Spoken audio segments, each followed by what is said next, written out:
Hello and welcome. My name is Lee Jacobs, and it's my pleasure to welcome you to Barclay Damon's latest episode of the Labor and Employment Podcast. This episode is entitled Tips from the Tip Jar, Tipping in the State of New York.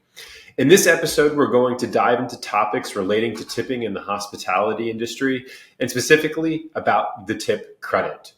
For those listeners who aren't in the hospitality industry and therefore cannot avail themselves of the tip credit, you might think this episode isn't for you.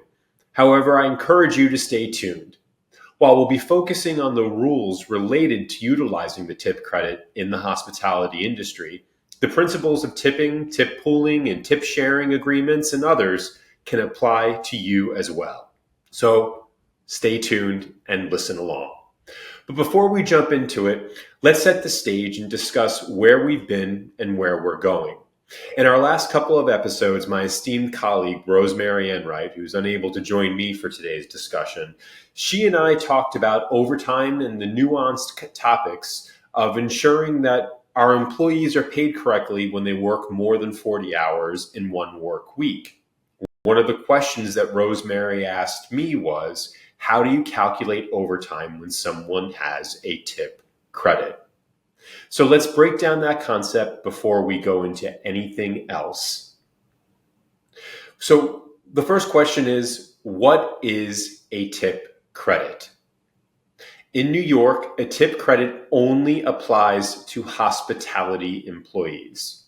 These are employers that fall under the hospitality wage order, which falls under the hospitality industry here in the state of New York. Think of it.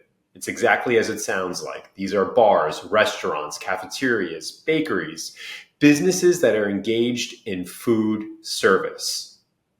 When you have a hospitality employee who is tip credit eligible, it means that the business does not have to pay this employee the full minimum wage. Now, minimum wage, as of the recording of today's episode, August 5th, 2024, in New York City, Long Island, and Westchester is $16 an hour. Everywhere else in the state of New York, it's $15 an hour. So let's use the $15 minimum wage because it's, frankly, just easier, round numbers. So if an employee in upstate New York is tip credit eligible, while minimum wage states that they should be paid $15 an hour, meaning $15 an hour comes out of their employer's pocket and into the employee's pocket, when they're tip credit eligible, the employer only has to pay them $10 an hour, provided that the employee is making $5 an hour in tips. Now, to clarify, to be very clear here, you're still paying them $15 an hour, but you're paying them $15 an hour with a $5 tip credit for an effective rate of $10 an hour. By thinking of it this way, we ensure that we're calculating overtime properly, which comes to that question that Rosemary asked me in one of our prior episodes. So when we do $15 an hour with a $5 tip credit for an effective rate of $10 an hour, overtime would be $15 an hour times 1.5 to come to $22.50 an hour minus the $5 tip credit, resulting in an effective rate of $17.50 an hour.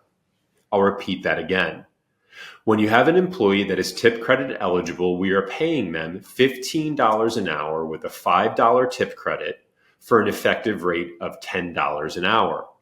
When that employee is working overtime, more than 40 hours in one work week, we achieve their overtime rate by applying the tip credit at the end. So here it would be 15 times 1.5 to come to $22.50 minus $5, or their overtime rate is $22.50 with a tip credit of $5 for an effective rate of $17.50. Now, a common mistake that employers make is jumping straight to that how much they pay out of pocket, that $10 an hour. And so therefore, since I only have to pay $10 an hour, then that means, okay, my overtime rate is 1.5 times that, 15. And that's just unfortunately wrong and gets so many employers into trouble. So again, when we have an overtime employee, an employee that's working overtime and they are tip credit eligible, it is $22.50 minus $5 to come to $17.50 an hour. So another question that's baked into Rosemary's question to me about how do we pay an employee who has a tip credit overtime, I think it's important to ask the question, what is a tip? So a tip is a sum of money given by a customer to an employee for the service they provided. It's a way for customers to express their appreciation for good service. Tips are a significant part of income that many hospitality workers receive, and it can be given in various forms. Customers might leave cash directly on the table, add it to the check, or include it as part of the total amount when paying for a credit card. Tips can also be added to catering bills or large group reservations. And tips are, and we're not going to really focusing that in today's episode, but tips are not service charges. Service charges that a restaurant, a bar, a caterer, or the like, that they assess on a bill for food and beverage, if it is properly worded that this is not a tip and will not be going towards those that have served you in today's catering event or dinner or whatever it may be, that service fee will be kept by the house, by the business. But if that service fee language is not properly worded correctly and proper notifications are not given to the customer, then that service fee may be also included an additional tip. But that's not really a topic here for a labor and employment podcast. But listen for an additional episode upcoming in the near future where I welcome one of my partners, Scott Rogoff, who works primarily with hospitality clients in the food service industry, where we'll dive into this topic with even more precision. But just know that a tip is something that a customer leaves for those that are providing service to them. Now, what is a tip credit? So the tip credit, as we've discussed, allows businesses to pay their employees at an effective rate, in this case, $10 an hour for upstate New York. This is a $5 per hour savings, and it adds up quickly for a business. Think about that, $5 an hour for every employee that's working. That's could be a huge chunk of money. However, in order to avail yourself of this tip credit, to actually pay your employees below minimum wage, think about that for a second. What other profession, what other job in the state of New York allows you to pay an employee below minimum wage? Only those that receive tips. And specifically, only those that receive tips in the hospitality industry. Therefore, in order to get this extreme benefit to allow a business to pay an employee below minimum wage, you must meet strict requirements to take advantage of the tip credit. The first is that the business must give notice of the tip credit to the employee. The easiest way to accomplish this is on the LS-50 form, a document that we've discussed many times on this podcast. It's the wage notification given to every employee at the start of their employment. And I'm going to be sharing my screen in a moment for those of you that are watching through YouTube or Spotify or whatever the other means you may be hearing and listening to us from. By the way, we love your feedback. Please continue to send us your questions, comments, and whatever else you may have about what we are discussing here, because your feedback helps control literally what we produce and present to you. So for those of you that can't see it, I'm about to share my screen with the LS-54. Now, the LS-54 is the wage notification, and in the middle column right here, it states at the top the employee's rate of pay. Here, this number on number 3 should never be below minimum wage in your geographic jurisdiction.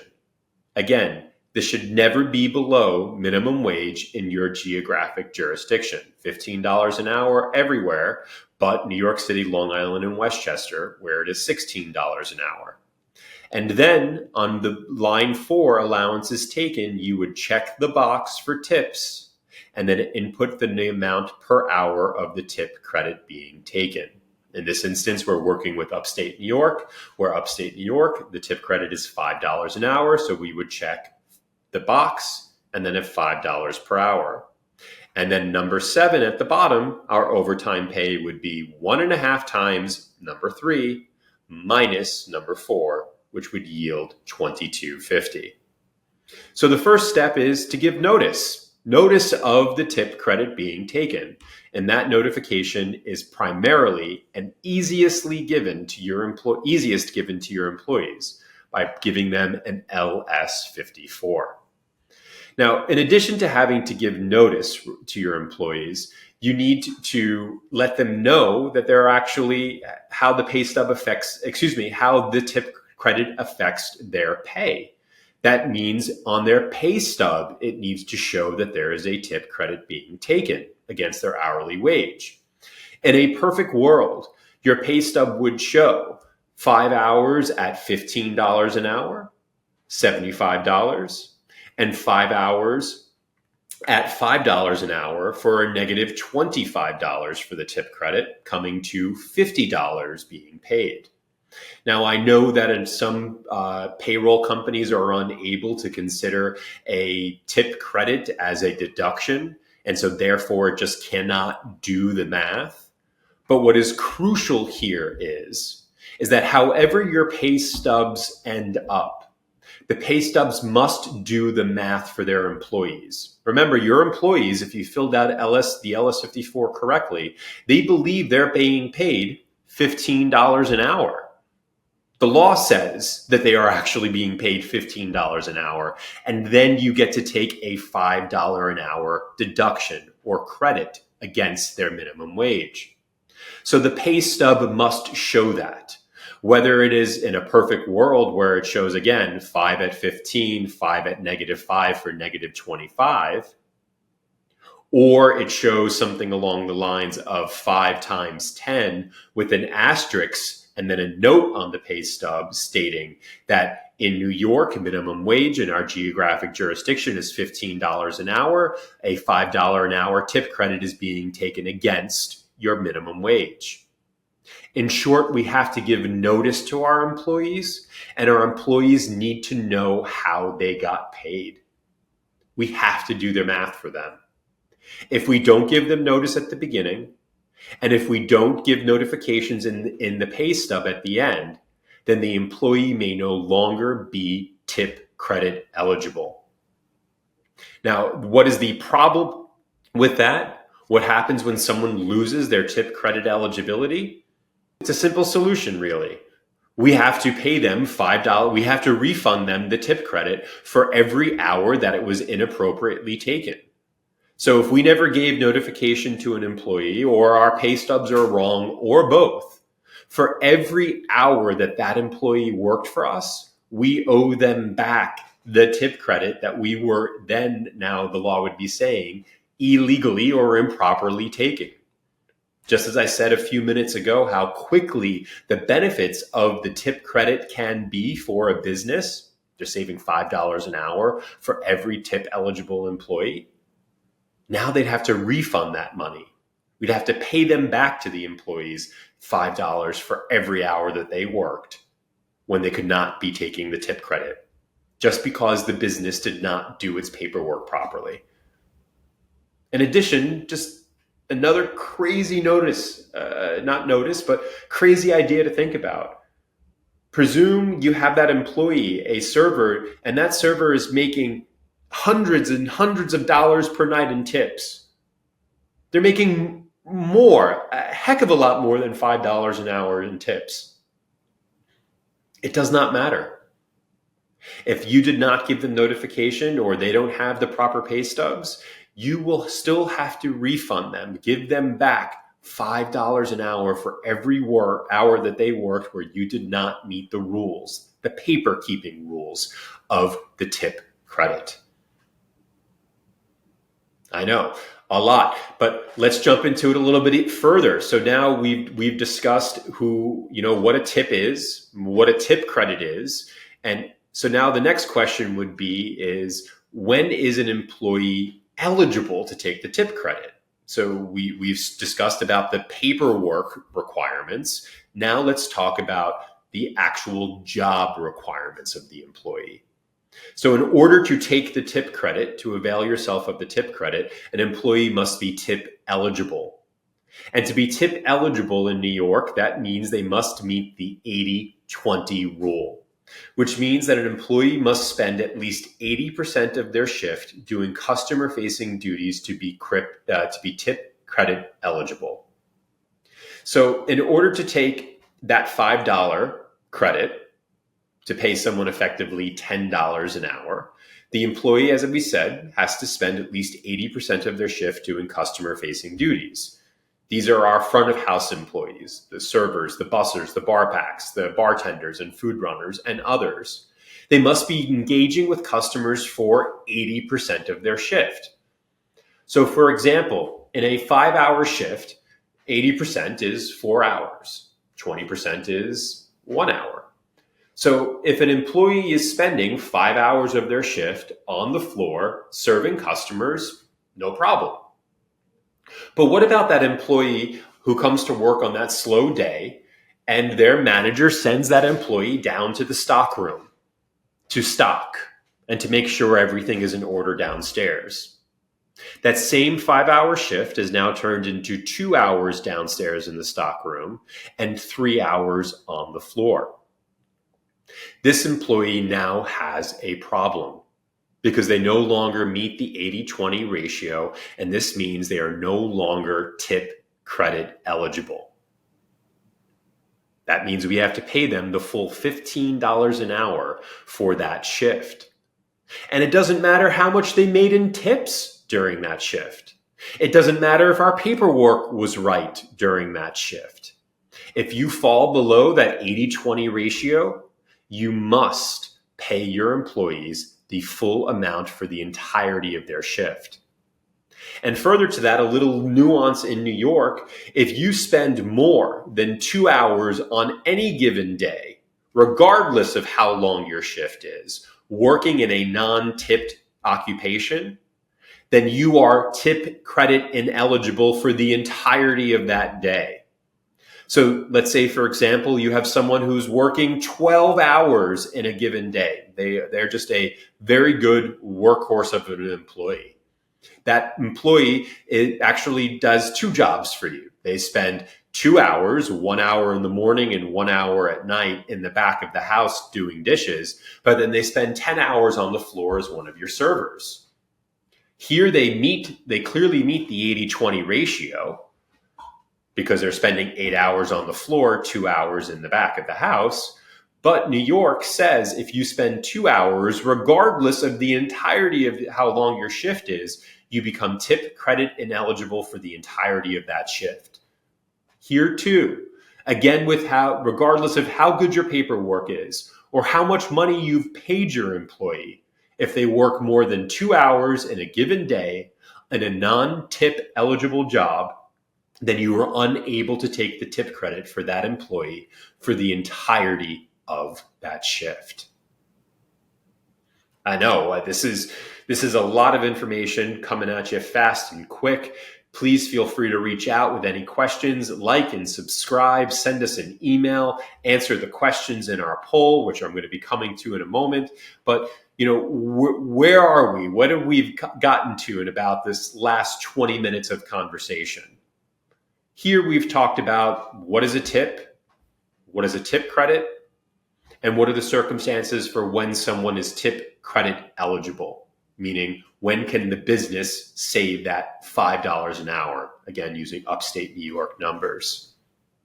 But most businesses in the hospitality industry pool and collect their tips into one pot of money and then redistribute them out to everybody else. So if you have a tip scenario where your workers receive tips directly from their customers and they are not required to share those tips with anybody else, That money is theirs, your employees. All you have to do for that employee is make sure your paperwork is correct and that their 80-20 ratio is correct. And then you can continue to take the tip credit and make sure that any tips that you hold on their behalf, like in credit cards or from catering or other special events, are tracked and paid appropriately on a pay stub. But most businesses in the hospitality industry, what they do is, as I said before, is they pool. They share their tips together. So what is a tip pool and what is a tip share? A tip pool is a system where tips collected by staff are pooled together and redistributed among tip-eligible employees based upon a predetermined agreement. This ensures that all team members who contribute to the customer experience, including those who might not directly receive tips like bussers and food runners, are compensated fairly. So what does this mean for tip pooling? In order to be a member of the tip pool, you have to be tip pool, tip credit, tipping eligible. That means an employee needs to, one, meet the 80-20 ratio to be tip credit eligible and therefore able to participate in the tip pool. If an employee is in the tip pool that does not meet that 80-20 requirement, then the tip pool is tainted. And hold your thought as to what happens when the tip pool becomes tainted. Because there are other scenarios of what happens that can compromise the tip pool. Another way that tip pool can be compromised is not just by that one employee who's now part of the tip pool who is tip credit ineligible, tipping ineligible because their 80-20 ratio is off. It's when we look to everybody else that could be in the tip pool. Because everyone that's in the tip pool needs to be tip eligible, tip credit eligible. So if we have a non-tipping person in the tip pool, like the back of the house, that taints the tip pool. It does not matter how hard or how good your back of house workers are working. It does not matter that the air conditioner went out and they're in the back of the house sweating. It does not matter that your front of house employees want to give their tips to the back of the house. Back of house employees are not allowed in the tip pool. By having a back of house employee, a non-customer facing employee in the tip pool, it taints the entire tip pool. And the third and most common way that a tip pool integrity is destroyed is by having owners, supervisors, or managers also share in tips. Think about this. When you're a customer sitting at a restaurant and you leave a tip, do you leave that tip for an owner? Of course not. You leave that tip for the person who is serving you the food, making your drinks, bussing your table, and running you your food. But what if an owner is working the floor? Do you leave the tip for the owner? Even if you want to personally, unfortunately, the law says no, you don't. The tips are not to be left for an owner. So if an owner is covering a shift, covering an employee, and they're on the floor working the floor and they're receiving buku bucks in tips, they don't get a penny of those tips into their pocket. And if they do, it taints the tip pool. And the third and most common way that I see the tip pool being tainted is by having supervisors or managers in the tip pool. Now, traditionally, I see this happen where someone on a Monday is a manager or a supervisor, meaning they set the schedules, they're in charge of hiring, maybe even firing and discipline and training. But in order to pay them enough money, in order to get this person to continue to work for you, because they're just making minimum wage, they have to have the busy shifts on Friday night or Saturday night to get the good tips. And that's a problem because these employees, while cloaked with the authority of management and supervision on a Monday or Tuesday night, can never take that cloak off on a Friday night or a Saturday night when they are just co-workers with other employees. Once someone controls the financial destiny of someone else, they can no longer share in tips. So this means if you have employees setting schedules, doing discipline, and being part of hiring or firing, or more importantly, when you're not there and your head bartender cuts employees, for example, to go home early when your shifts are when the business is slow, those employees can never take off their management hat. They can't be uncloaked from their supervisor shield. And they can't share in tips with regular hourly employees. And if they do, the tip pool is tainted. And so what is the remedy for a tainted tip pool? So the remedy for a tainted tip pool is the following. Every employee who participated in that tip pool now must have their tip credit refunded to them.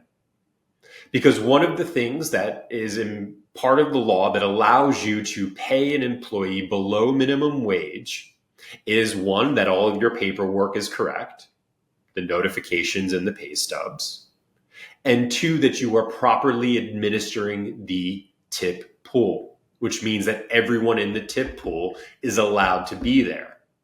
So if you have someone who works in the back of the house, someone whose 80-20 ratio, who is normally a front of house worker, drops below that 80-20, or if you have a manager, owner, or supervisor in the tip pool, then you can no longer take the tip credit for anyone who was in the tip pool when it was tainted. So that means $5 an hour for every employee who was ever in the tip pool when it was ever tainted. Remember what we said when we started this conversation of how great savings this can be for a business? By allowing an improper person into the tip pool, those savings can turn into catastrophic penalties. So in addition to having to refund that $5 an hour, regardless of how much money your employees actually did make in tips, you still have to give that $5 an hour back. You also have to redistribute the tips that were distributed to the improper persons. So say you have that supervisor who is a bartender on a Monday or Tuesday, and the only way you could get that bartender to continue to work for you as your head bartender and set your schedules and contribute to the hiring and firing decisions was to give them the good shifts on Friday night and Saturday night so they got lots and lots of money in tips. Well, it turns out over a 4-year period, it turns out over a 3-year period after a New York State Department of Labor audit, that bartender had made $35,000 in tips. So in addition to having to refund $5 an hour to everyone who worked in the tip pool at the same time as that supervisor, that $35,000 needs to be paid back to the people who would have otherwise received it when it was illegally taken from them and given to that supervisor. Now, the law won't take the money out of that supervisor bartender's pocket. The law will take it, unfortunately, out of your pocket. So in addition to having to refund the tip credit, you'll now also have to refund tips that were improperly shared. Again, the damages continue to pile up, and this does not matter no matter how good your paperwork was and your notices and your pay stubs and how much money your people actually make in tips. And so the third thing to be aware of when we're doing tips and making sure we're doing it appropriately and to protect ourselves is to make sure that our tipping and our tip pools and our shares, how we redistribute the money, that we are doing it equitably and we're keeping track of it. So ensuring correct and equitable distribution of tips among eligible employees is paramount. Most places use something called a point system that's based on roles and responsibilities, which helps achieve fairness. Now, I advise my clients to regularly review their tip distribution practices because they can identify discrepancies and helps maintain employee trust. Proper documentation, such as a written notice and formal agreements outlining the tip pool terms, protects employees and the business. Not only is it a protection, it's a requirement. And in addition to having that tip pool sheet, that agreement that says 2 points to the bartender, 5 points to the server, a half a point to the busser, et cetera, there should be detailed records of tip distributions that should be maintained using spreadsheets or other dedicated software. Documents that show money that comes into the tip pool and how money went out of the tip pool into your various employees. And those records are to be made available on demand to your employees. So I say you either print them all out at the end of the week and put them into a binder, and then you have the binders available for your employees to review, or you keep them electronically in a share, and then you have a computer or a tablet that your employees can access these sheets. Because remember, this money is not yours. This money that you are holding and redistributing and taking from the customers, you're doing it all on behalf of your employees. They have every right under the law to know how much money came into the pool and how much money went out of the pool, and more importantly, who and where and why it went to. So as we conclude this episode of Tips from the Tip Jar, let's briefly recap what we've discussed. Tips are money that either your employees receive directly from customers or you are holding it on their behalf.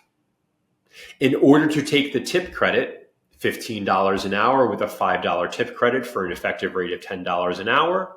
Overtime, $22.50 with a $5 tip credit for $17.50 for an effective rate.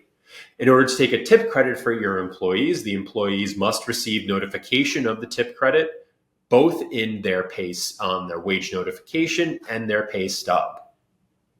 And to take the tip credit, the employee has to be tip credit eligible, meaning they have to be a front of house worker whose ratio of time engaged with customers is 80% or more of their tip.